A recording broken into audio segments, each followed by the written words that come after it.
Halo teman-teman, kembali lagi di YouTube channel saya. Perkenalkan, nama saya Misela, dan di video kali ini saya akan membahas materi yang ke-11, yaitu mengenai sistem pengajian dan sistem pengupahan pada mata kuliah Sistem Informasi Akuntansi dengan dosen pengampu Bapak Hotua Samosir. Langsung saja kita masuk ke subtopik yang pertama, yaitu mengenai deskripsi kegiatan. Sistem akuntansi pengajian dan pengupahan dalam perusahaan manufaktur melibatkan fungsi kepegawaian, fungsi keuangan, dan fungsi akuntansi. Yang pertama yang kita bahas yaitu tentang fungsi kepegawaian. Fungsi kepegawaian bertanggung jawab dalam pengangkatan karyawan, penetapan jabatan, penetapan tarif gaji dan upah, promosi dan penurunan pangkat, mutasi karyawan, penghentian karyawan dari pekerjaannya, dan penetapan berbagai tunjangan kesejahteraan karyawan, serta penghitungan gaji dan upah karyawan. Lalu yang kedua ada fungsi keuangan. Fungsi keuangan bertanggung jawab atas pelaksanaan pembayaran gaji dan upah, serta berbagai tunjangan kesejahteraan karyawan. Dan yang ketiga ada fungsi akuntansi. Fungsi akuntansi bertanggung jawab atas pencatatan biaya tenaga kerja dan distribusi biaya tenaga kerja untuk kepentingan perhitungan harga pokok produk dan penyediaan informasi guna pengawasan biaya tenaga kerja. Kemudian sistem pengajian adalah mengembangkan sekumpulan prosedur yang memungkinkan perusahaan untuk menarik, menahan dan memotivasi staf yang diperlukan, serta untuk mengendalikan biaya pembayaran gaji. Karena tidak ada satu pola yang dapat digunakan secara universal, maka prosedur ini harus disesuaikan dengan kebijakan gaji tiap-tiap organisasi dan hendaknya didasarkan atas kebijakan yang dianggap adil. Selanjutnya kita masuk ke subtopik yang kedua, yaitu mengenai pengertian gaji dan upah. Gaji dan upah merupakan balas jasa yang diterima karyawan atas pekerjaan yang dilakukannya. Bagi karyawan, gaji dan upah merupakan bentuk penghargaan atas pekerjaan dan prestasi kerjanya. Selain itu, merupakan salah satu motivasi bagi mereka. Lain halnya dengan perusahaan. Bagi perusahaan, gaji dan upah merupakan beban untuk menghasilkan laba, sehingga pengelolaannya harus dilakukan sedemikian rupa agar tetap efektif dan efisien. Pengertian sistem informasi akuntansi gaji dan upah adalah sistem akuntansi gaji dan upah digunakan untuk menetapkan, menerapkan, dan mengevaluasi serta pembayaran yang tepat yang digunakan oleh pimpinan untuk pengambilan keputusan yang diperlukan, baik yang berkaitan dengan motivasi maupun training atau development karyawan. Lanjut kita masuk ke subtopik yang ketiga mengenai dokumen yang digunakan. Berikut adalah dokumen yang diperlukan dalam sistem akuntansi pengajian dan pengupahan. Yang pertama, dokumen pendukung perubahan gaji dan upah. Dokumen ini pada umumnya dikeluarkan oleh fungsi kepegawaian berupa surat-surat keputusan yang bersangkutan dengan karyawan. Tembusan dari dokumen-dokumen ini dikirimkan ke fungsi pembuat daftar gaji dan upah. Lalu yang kedua ada presensi. Dokumen ini mencatat jumlah kehadiran karyawan dan nantinya data ini menjadi pertimbangan bagian keuangan dalam mengambil keputusan. Lalu yang ketiga ada daftar gaji dan daftar upah. Dokumen ini berisi jumlah gaji dan upah bruto setiap karyawan dikurangi potongan berupa PPh pasal 21, utang karyawan, iuran untuk organisasi karyawan, dan sebagainya. Dan yang keempat, ada rekap daftar gaji dan daftar upah. Dokumen ini merupakan ringkasan gaji dan upah per departemen yang dibuat berdasarkan daftar gaji dan upah. Perusahaan yang berdasarkan pesanan, rekap daftar gaji dan upah digunakan untuk membebankan upah langsung dalam hubungannya dengan produk kepada pesanan yang bersangkutan. Distribusi tenaga kerja ini dilakukan oleh fungsi akuntansi biaya. Lanjut, kita masuk ke subtopik yang keempat, yaitu mengenai jaringan prosedur yang membentuk sistem. Sistem pengajian terdiri dari jaringan prosedur berikut ini. Yang pertama, prosedur pencatatan waktu hadir. Yang kedua, prosedur pembuatan daftar gaji. Yang ketiga, prosedur distribusi biaya gaji. Yang keempat, prosedur pembuatan bukti kas keluar. Dan yang kelima, prosedur pembayaran gaji. Lalu, sistem pengupahan terdiri dari jaringan prosedur sebagai berikut. Yang pertama, prosedur pencatatan waktu hadir. Yang kedua, prosedur pencatatan waktu kerja. Yang ketiga, prosedur pembuatan daftar upah.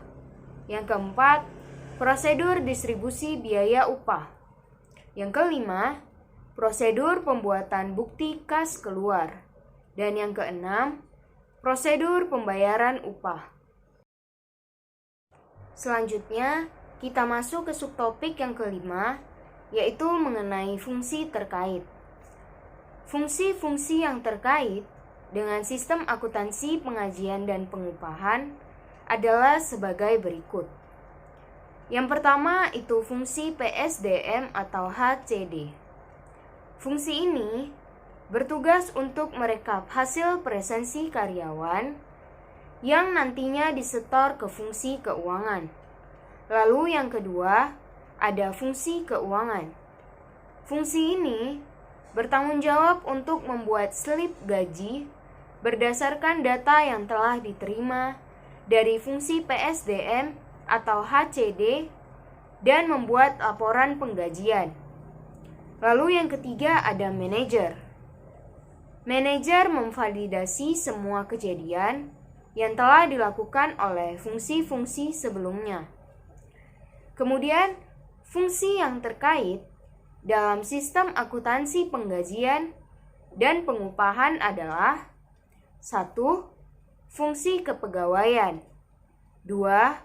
Fungsi pencatatan waktu. 3.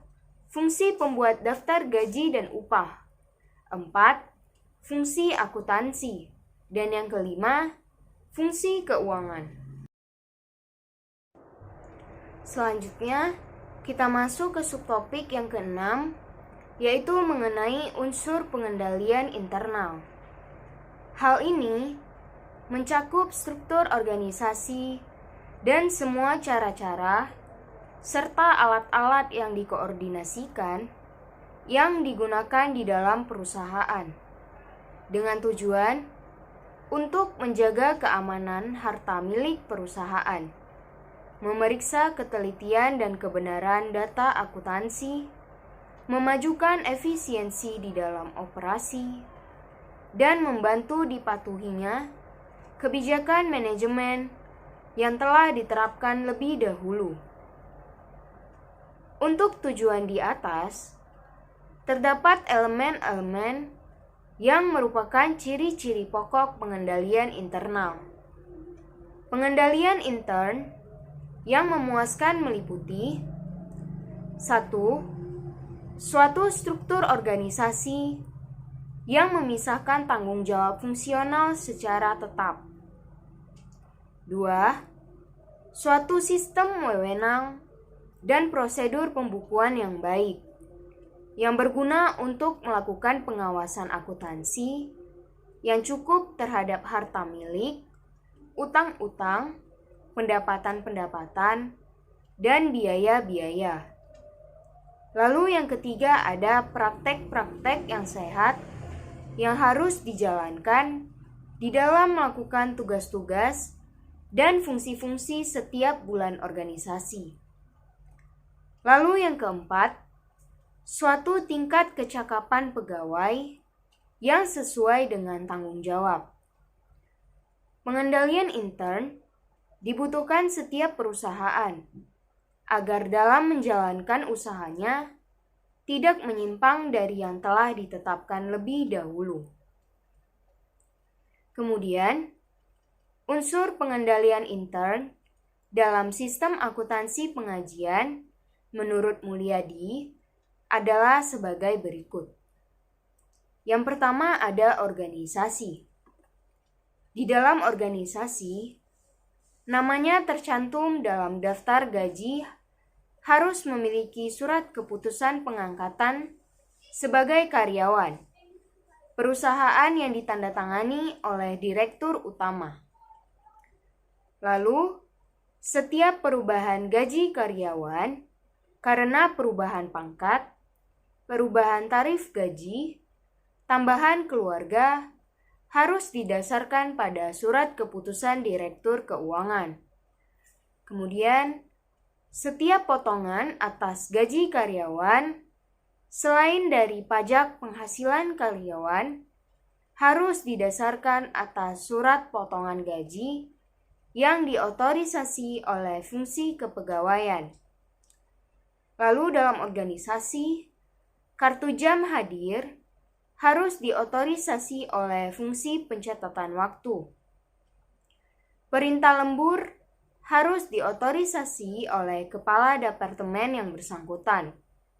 Lalu daftar gaji harus diotorisasi oleh fungsi personalia.